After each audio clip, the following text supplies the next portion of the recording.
قل يا عظيم أنت العظيم طاهر القلب نقي الذاكر لله ثواب من كانت له حاجة فصل hadhihi shalah wa da'a bihadad du'a.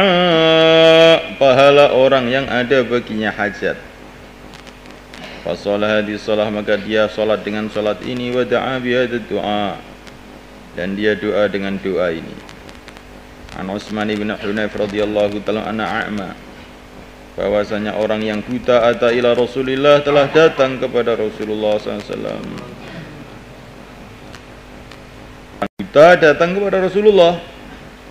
Faqala, maka orang buta tadi mengatakan, ya Rasulullah, ud'ullah, berdoalah kepada Allah, ayak syifa, untuk membukali bagi aku, an basari, dari pandanganku, maksudnya untuk menyembuhkan pandanganku. Qala, Nabi mengatakan, aw ada'uka, atau aku membiarkan kau saja, enggak usah didoain, kamu dapat pahala juga kok. Qala, orang tadi mengatakan, ya Rasulullah, innahu, sesungguhnya, qad syaqqa, telah berat alaya, atas aku, dhihabu basari, hilangnya pandanganku, hilangnya mataku. Qala, baginda mengatakan, fatalik, maka berangkatlah, fatawaddo, maka wudulah, tsumma sholli raka'atain, kemudian salatlah 2 rakaat, tsumma qul, kemudian katakanlah, Allahumma inni as'aluka wa atawajjahu ilaika bi nabiyyi Muhammad nabiyyir rahmah.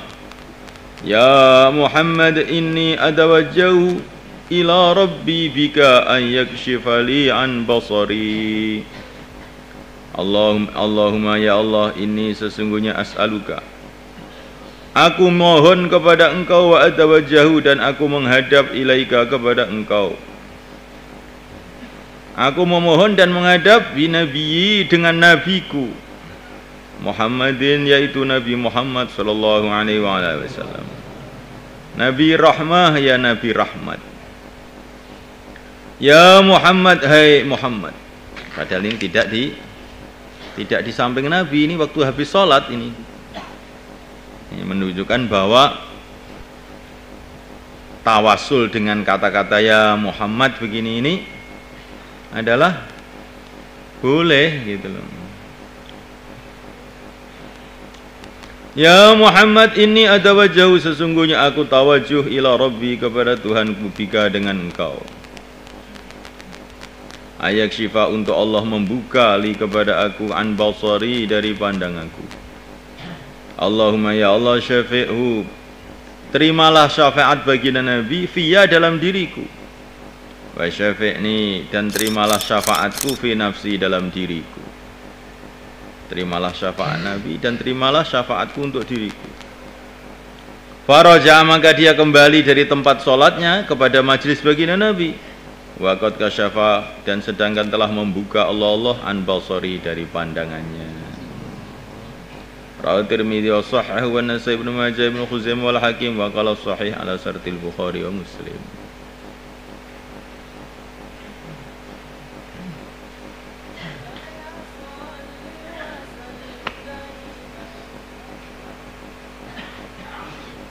Jadi menunjukkan bahwa memanggil Nabi ya Muhammad itu boleh gitu loh.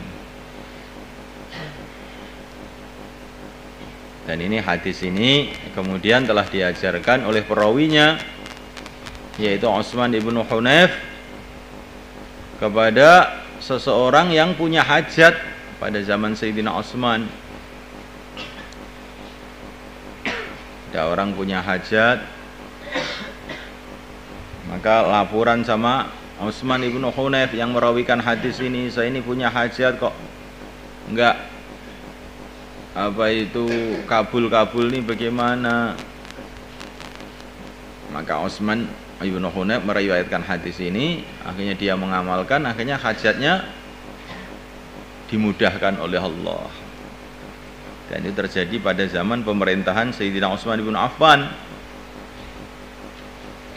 setelah Rasulullah wafat. Jadi maknanya kata-kata ya Muhammad itu walaupun Rasulullah sudah wafat pun juga boleh. Karena wafat itu kan wafat dohir jasadnya toh. Sedangkan ruh itu kan tidak wafat. Mafhum ya kawan? Termasuk sholat hajat yang Masya Allah luar biasa, yaitu dimana orang itu yang orang buta tadi dengan sholat hajat tadi Allah telah buka matanya, melek lagi.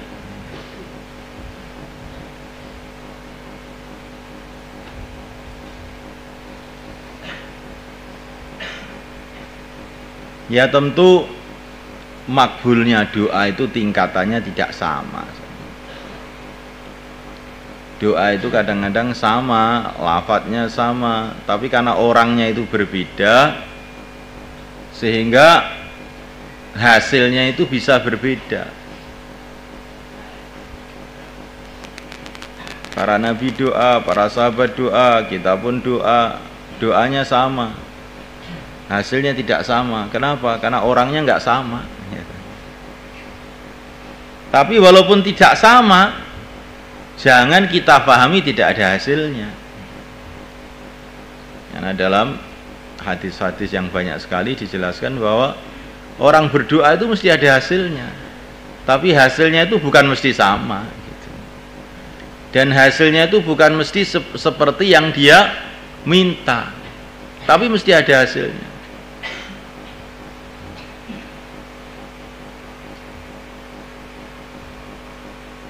Jadi ud'uni astajib lakum itu maknanya doa itu ada hasilnya, tapi hasilnya itu bagaimana bentuknya ya terserah Allah.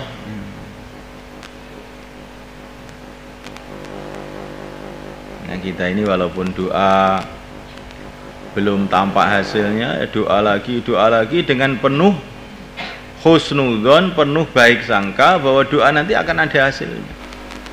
Kadang-kadang hasilnya di dunia, kadang-kadang hasilnya di akhirat. Kadang-kadang hasilnya cash, kadang-kadang hasilnya setelah beberapa tahun. Kadang-kadang hasilnya itu ditampakkan oleh Allah dalam anak cucunya.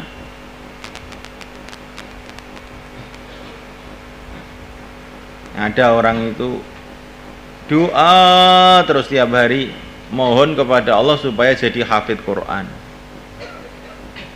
Tapi ternyata sampai mati itu dia ini nggak hafid Quran. Ini orangnya saya lihat sendiri itu orang itu. Sudah tua itu usaha ngapalkan Quran dan doa supaya jadi hafid Quran. Tapi nggak hafid Quran sampai meninggal. Tapi anehnya ya, anak-anaknya itu sekarang tuh saya lihat hafid Quran semua. Nah, bahkan cucu-cucunya hafid Quran semua, kebanyakannya itu. Jadi nah, kalau orang itu anaknya hafid Quran kan orang tuanya dapat pahalanya juga tuh. Ya. Jadi kadang-kadang itu doa itu Allah tampakkan hasilnya itu dengan cara yang kita tidak kira-kira. Maka doa aja terus. Ada orang buta mungkin, mamanya ini satu contoh saja. Doa supaya matanya sembuh, tapi tidak sembuh. Tapi oleh Allah diganti yang lebih baik. Dia hafalannya jadi kuat. Kadang-kadang Allah ganti yang lebih baik, berupa dia ini ridho.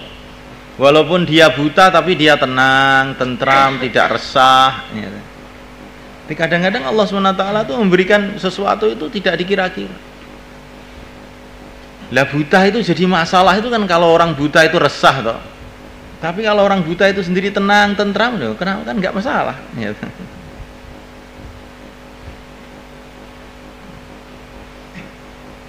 Jadi maka doa itu terus kita buat, jangan berhenti-berhenti.